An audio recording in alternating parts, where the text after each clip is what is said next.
رسول مقبول صلی اللہ علیہ وسلم کو بیت اللہ کی طرف پیش کر دی اور اس کی بعد اپنے شہادت انگلی سے اٹھا کر پھر اشارہ کر دی، انگلی شہادت انگلی سے اشارہ کر وَبْيَزْدَ يَسْتَسْقَى الْغَمَامِ بِوَجْهِهِ ثِمَالُ الْيَتَامَى عِصْمَةٌ لِلْأَرَامِلِ، ایسے روشن اور منور کہ ان کی چہرے کی برکت سے خدا سے بارش مانگی جاتی ہے جو یتیموں کی پناہ گاہ اور بیواؤں کے ماں اور ٹھکانہ ہے۔ ایک مرتبہ ایسے ہوا تو رسول مقبول صلی اللہ علیہ وسلم کے عمر 12 سال کو پہنچ چکا تھا کہ ابو طالب نے قریش کی قافلہ تجارت کے ساتھ شام کی ارادہ کیا اور مصائب سفر کے خیال سے سفر کی پریشانیوں کو دیکھتے ہوئے ابو طالب کا یہ ارادہ تھا کہ رسول مقبول صلی اللہ علیہ وسلم کو ہمراہ لے جانے کا نہ تھا۔ بالکل عین روانگی کی وقت آپ کی چہرے پر حزن و ملال کی آثار دیکھیں، اس لیے آپ کو ہمراہ لے لیا اور روانہ ہوئے۔ جب شہر بصرہ کے قریب پہنچے تو وہاں ایک نصرانی راہب رہتا تھا۔ شام کا پہلا سفر اور باہرہ راہب نصرانی راہب رہتا تھا جس کا نام جرجیس تھا اور باہرہ راہب کے نام سے وہ مشہور تھا۔ نبی آخر الزمان رحمت للعالمین صلی اللہ علیہ وسلم کی جو علامت آسمانی کتابوں میں مذکور تھی ان سے بخوبی وہ واقف تھیں، اور خبر تھا چنانچہ مکہ کی ایک قافلہ جب باہرہ راہب کی سما کے پاس جا کر اترا تو اس نے حضور صرف النور صلی اللہ علیہ وسلم کو حضور پر نور صلی اللہ علیہ وسلم کی صورت دیکھتے ہی پہچان لیا کہ یہ وہی نبی ہے جن کی کتب سابقہ جن کے متعلق کتب سابقہ میں خبر دی گئی، اور آپ کا ہاتھ پکڑ لیا۔ جامع ترمذی میں ابو موسیٰ اشعری رضی اللہ تعالیٰ عنہ سے مروی ہے، کوئی ایک بار ابو طالب مشائخ قریش کی شام کی طرف روانہ ہوا۔ شام میں جس جگہ جا کر اترے وہاں ایک راہب رہتا تھا۔ اس سے پہلے بھی بارہا اس راہب پر گزر ہوتا تھا مگر وہ کبھی اس طرف التفات نہیں کرتے تھے، نظر نہیں کرتا تھا۔ اس مرتبہ قریش کا کاروان تجارت جب وہاں جا کر اترا تو اس راہب خلاف معمول اپنے سما سے نکل کر ان میں آیا اور جستجو اور تلاش تجسس کرنے لگے، ایک ایک کو دیکھنے لگا، یہاں تک کہ حضور صلی اللہ علیہ وسلم کا ہاتھ پکڑ لیا اور کہا ھذا سید العالمین ھذا رسول رب العالمین یبعثہ اللہ رحمۃ للعالمین۔ کون کہہ رہا ہے؟ یہ راہب۔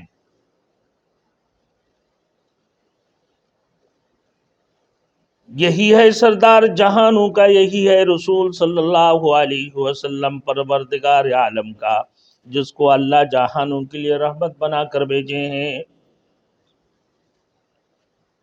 جن کی رحمت سے اللہ رب العالمین پورے دنیا کو مرحمت فرمایا۔ سرداران قریش نے راہب سے کہا کہ آپ کو یہ کیسے معلوم ہوا؟ راہب نے کہا کہ جس وقت آپ سب کھانے جب آپ گاٹی سے نکلے تو کوئی شجر اور حجر ایسا باقی نہیں رہا جس نے سجدہ نہ کیا ہو، اور شجر اور حجر نبی ہی کے لیے سجدہ کر سکتے ہیں۔ آپ سب گاٹی سے نکلے تو کوئی شجر اور حجر ایسا باقی نہیں رہا جس نے سجدہ نہ کیا ہو، اور شجر حجر کے لیے نبیوں کو سجدہ کر سکتے ہیں۔ علاوہ ازیں میں آپ کو مور نبوت سے بھی پہچانتا ہوں، جب سیب کی مشابہ آپ کی شانے کے نیچے واقع ہے۔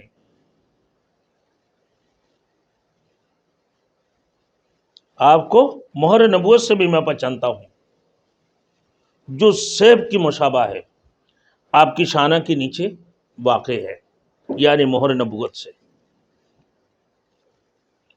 راہب یہ کہہ کر واپس ہو گیا، اور فقط ایک آپ کی وجہ سے، رسول مقبول صلی اللہ علیہ وسلم کی وجہ سے تمام قافلہ کے لیے کھانے کی تیاری کرنا شروع کر دیا۔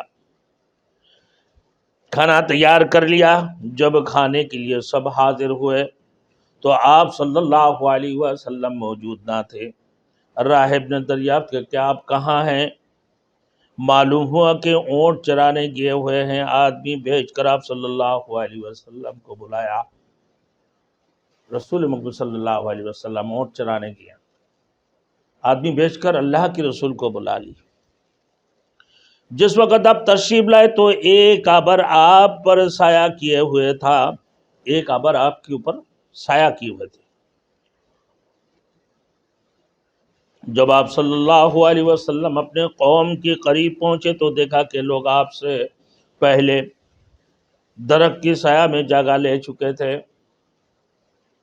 دعوت میں بلایا آپ کے رسول مقبول صلی اللہ علیہ وسلم کے وسیلہ سے راہب نے پورے مکمل کھانے کے انتظام کر لیا، اور اللہ کے رسول کو دیکھا تو موجود نہیں، اونٹ چرانے چلے گئے۔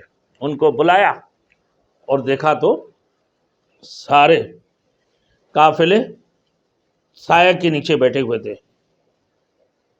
اب اپنے قوم کے قریب ہوا کہ لوگ آپ سے پہلے درخت کی سایہ میں جگہ لے چکے تھے، اب کوئی سایہ باقی نہیں، اب کوئی سایہ بھی باقی نہیں رہی وہاں۔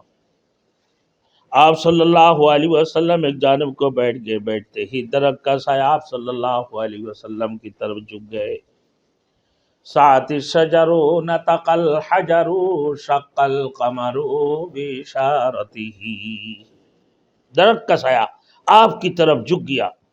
راہب نے کہا درخت کی سایہ کو دیکھو، دیکھو درخت کی سایہ کو کہ کس طرح آپ کی طرف مائل ہے، اور کھڑے ہو کر لوگوں کو قسمیں دینے لگا، اور یہ کہا آپ ان کو روم کی طرف نہیں لے جائیں، رومی اگر ان کو دیکھ لیں گے تو آپ صلی اللہ علیہ وسلم کی صفات اور علامات سے آپ صلی اللہ علیہ وسلم کو پہچان کر قتل کر دیں گے۔ اتنا ہی کہتے ہوئے جب راہب نے اتنا ہی کہا، کلام میں جو راہب کی نظر پڑی تو دیکھا کہ روم کی 7 آدمی کسی تلاش میں اس طرف آ رہے تھے۔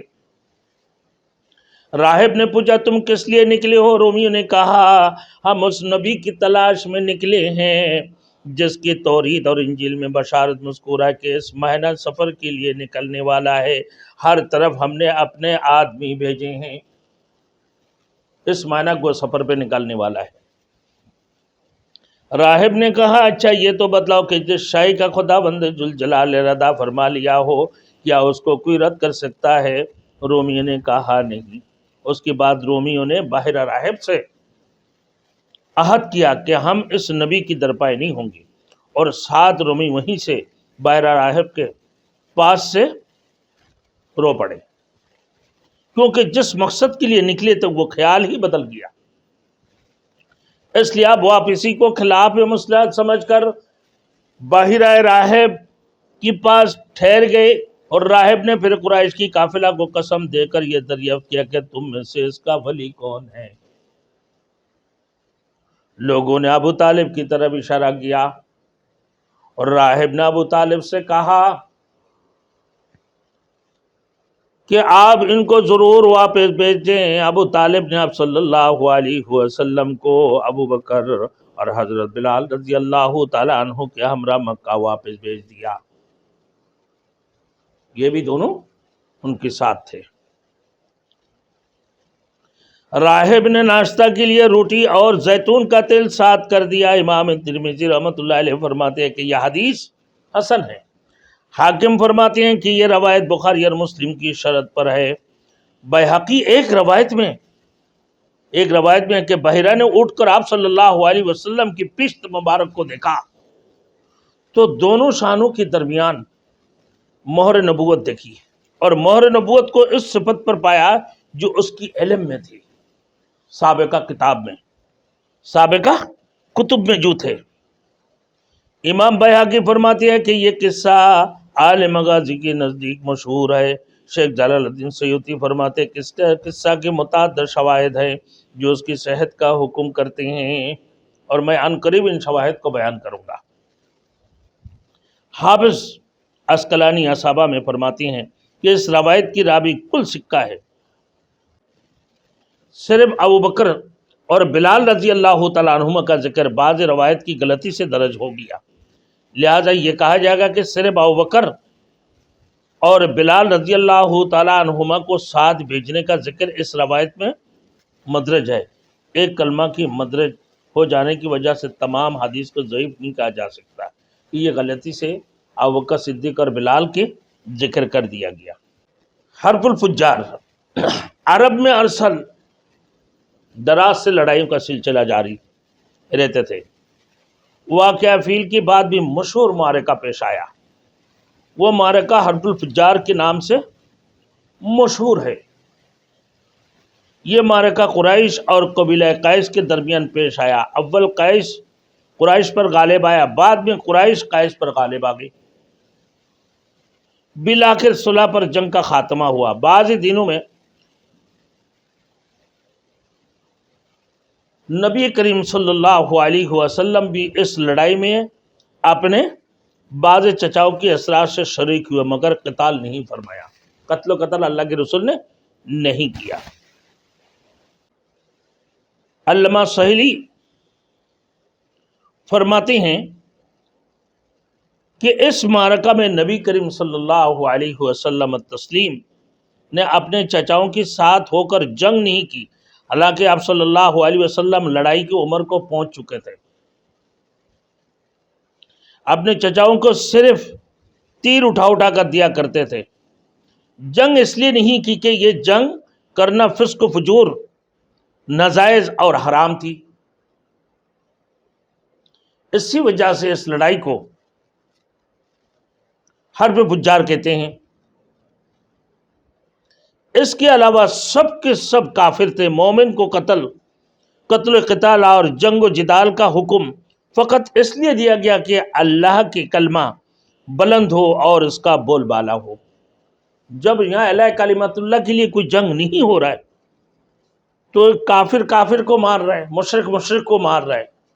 پھر حلف الفضول میں آپ کی شرکت۔ لڑائی کا سلسلہ تو عرب میں مدت جاری تھا، مگر کہاں تک حرف فجار کے بعد بعض طبیعتوں میں یہ خیال پیدا ہوا کہ جس طرح زمانہ سابق میں قتل و غارت گری ہوتے رہے، فضل بن فضالہ اور فضل بن وداع اور فضیل بن حارث نے ایک معاہدہ مرتب کیا تھا جو انہی کے نام پر حلف الفضول کے عنوان سے مشہور ہوا۔ اب دوبارہ اس کی تجدید کی جائے۔ زبیر بن عبد المطلب نے اپنے بعض اشعار میں اس معاہدہ کا ذکر کیا، پھر اس پر سب نے پختہ عہد کیا۔ پس مکہ میں پڑوسی اور آنے والا سب مامون اور محفوظ ہیں۔